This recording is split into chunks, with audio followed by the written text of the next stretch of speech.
오늘 치러진 수능 시험의 출제 경향과 난이도 그리고 대입 지원 전략을 어떻게 짜야 할지 입시 전문가와 함께 자세히 알아보겠습니다.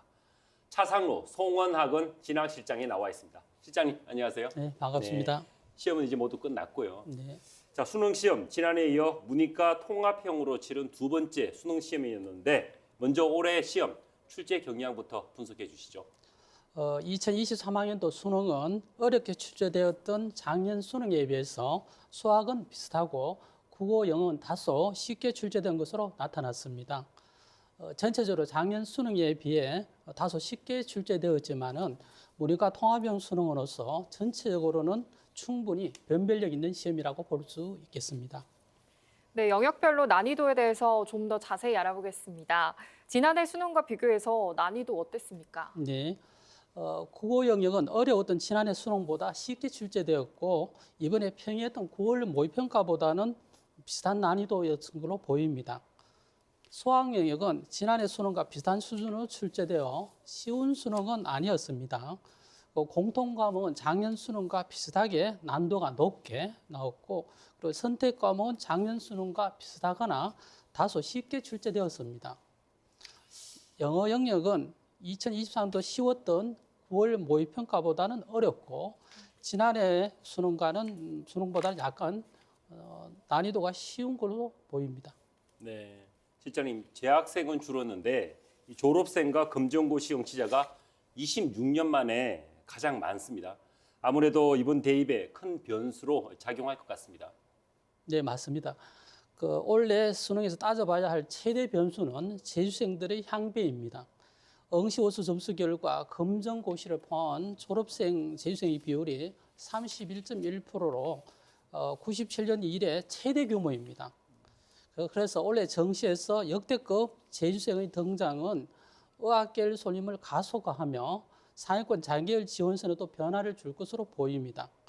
그리고 최상위권 대학의 공과대학 지원자 감소와 그리고 점수 하락 등이 예견되는 상황이고요. 그리고 최상위권 여학생의 경우 약대 선호도가 높아 한의학과 그리고 수의학과 입시에도 영향을 줄 가능성이 매우 높습니다. 네, 수능 시험은 끝났지만 가채점 결과를 토대로 지금부터 신중하게 지원 전략을 짜야 할 텐데 어떤 전략이 필요할까요? 수능 시험 직후에 각 입시기관은 수능 가채점 결과에 따른 영역별 예상 등급 그리고 정시 합격 예측 서비스를 제공합니다.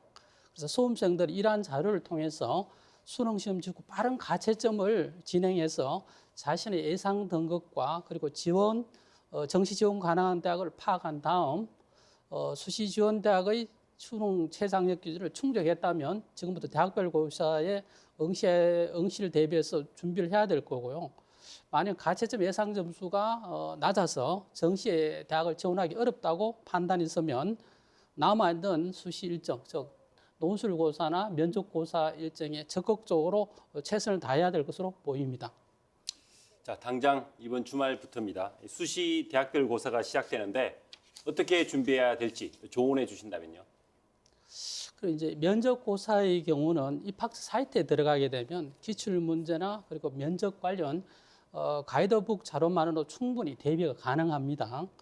지원 대학 및 전형이 어떤 유형의 면접을 실시하는지 파악하고 예시 질문 및 답안을 만들어 충분한 구술 연습에 들어가야 합니다. 그리고 논술고사 역시 지원 대학의 기출 문제를 활용한 것이 우선되어야 할 것입니다. 인문과 자연 모두 최대한 많은 기출 문제를 접하며 직접 쓰고 첨삭하는 연습이 좋을 것 같습니다. 네, 선생님 나와주셔서 감사하고요. 말씀 잘 들었습니다.